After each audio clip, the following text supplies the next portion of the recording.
Police সংস্কার নিয়ে আলাপ করবার জন্য দাবি তুলেছিলাম, যদিও এটা আপনার ঐকমত্য কমিশনের যে অরিজিনাল এজেন্ডা দেয়া ছিল সেখানে পুলিশ নিয়ে আলোচনার কোনো এজেন্ডা ছিল না। কিন্তু আমাদের দাবির প্রেক্ষিতে আজকে পুলিশ কমিশন নিয়ে একটা এজেন্ডাভুক্ত আলোচনা সকালে শুরু হয়েছে এবং এই জন্য কমিশনকে ধন্যবাদ জানাচ্ছি। তবে এই আলোচনাটা আংশিক হচ্ছে। আমাদের দাবি ছিল গত সপ্তাহে পুলিশ সংস্কার অ্যাজ এ হোল নিয়ে কথা বলা, পুরোটা নিয়ে। আজকে শুধুমাত্র একটা খণ্ডিত প্রস্তাব তারা দিয়েছেন যে একটা স্বাধীন পুলিশ কমিশন গঠন বিষয়ে, এবং মোটা দাগে এবি পার্টি সহ পুরো হাউস একমত হয়েছে এটার গঠন প্রক্রিয়া নিয়ে, কারা কারা এটার সদস্য হবেন, এটার কাজের এখতিয়ার নিয়ে আরো কিছু আলোচনা, সংশোধিত প্রস্তাব আসবে এবং এন্ডে এটা আসলে পার্লামেন্টে রেফার করে দেওয়া হবে আর কি। পার্টিকুলারলি পুলিশ সংস্কারটা কেন মোটা দাগে আলোচনা হওয়া জরুরি, কারণ হচ্ছে যে পুলিশ প্রথমবারের মতো নিজেরা জাতির কাছে তাদের কাজের জন্য ক্ষমা চেয়েছে এবং তারা আনুষ্ঠানিকভাবে সংস্কারের জন্য আবেদন করেছে। বাংলাদেশের ইতিহাসে কোনো রাষ্ট্রীয় প্রতিষ্ঠান জাতির কাছে ক্ষমা চাওয়া এবং আনুষ্ঠানিকভাবে সংস্কারকে প্রত্যাশা করাটা এটা একটা রেয়ার ঘটনা। তো সেজন্য পুলিশের যারা সিনিয়র লিডারশিপ আছে ওনাদেরকে আমরা ধন্যবাদ জানাই এবং কমিশন এবং রাজনৈতিক দলগুলোর পক্ষে হচ্ছে এখানে এই প্রস্তাবনাটা রেজ করাটা জরুরি ছিল। যে কাঠামোটা প্রস্তাব করা হয়েছে মোটা দাগে একজন সাবেক আপিল বিভাগের বিচারপতি, তারপরে হচ্ছে একজন সিনিয়র পুলিশ কর্মকর্তা, দুজন সিনিয়র পুলিশ কর্মকর্তা, তারপরে হচ্ছে সরকারি দল, সংসদে বিরোধী দল, ওনাদের প্রতিনিধি, আইনজীবী, মানবাধিকার কর্মী, এই ফরম্যাটে করা হয়েছে। এইখানে আমাদের এবি পার্টির পক্ষ থেকে কিছু সংশোধনী প্রস্তাব আছে।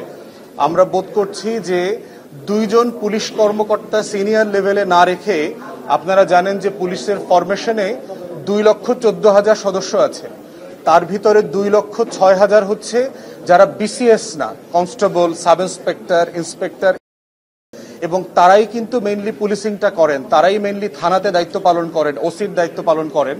পুলিশ কমিশনে তাদের কোনো প্রতিনিধি নাই। তো যারা জনগণের হয়ে প্রত্যেক দিন পুলিশিং করেন, নিরাপত্তা দেন এবং জনগণকে ভোগান্তি দেন, দুটাই তারা দেন, এই তাদের প্রতিনিধিটা এই কমিশনে থাকা জরুরি আমরা বোধ করছি। দ্বিতীয়ত হচ্ছে সরকারি দল, বিরোধী দলের প্রতিনিধির পরে আবার স্পিকার এবং ডেপুটি স্পিকারের প্রতিনিধি আসলে প্রয়োজন নাই, এটা একই ফ্রেমে আসছে। বরং আমরা বোধ করছি যে একজন রিটায়ার্ড সেশন জাজ দরকার, যিনি আসলে পুলিশ জানেন যে আপনার নিম্ন আদালতে সে তদন্তের জন্য প্রতিবেদন দেয় এবং সাক্ষী দেয়, মামলাটা সে প্রস্তুত করে, জিডি করা থেকে শুরু করে। অতএব এই প্রসেসটা যেই বিচারক ডিল করেন নিম্ন আদালতে, তার প্রতিনিধি দরকার। এবং সেই জায়গাতে আমরা বোধ করেছি যে একজন নিম্ন আদালতের ডিস্ট্রিক্ট জাজ, সেশন জাজ ছিলেন, তেমন একজন এখানে প্রতিনিধি দরকার। তো সেক্ষেত্রে কমিশনটা রিভাইজ করার জন্য একজন আইনজীবীর প্রস্তাব করা হয়েছে। আইনজীবীটা নিম্ন আদালতের অভিজ্ঞতা সম্পন্ন না হলে যেটা হবে, রাজনৈতিক পরিচয়ে আপনার উচ্চ আদালত থেকে একজনকে দিয়ে দিবে যিনি আসলে এখানে ভালো রোল প্লে করতে পারবেন না।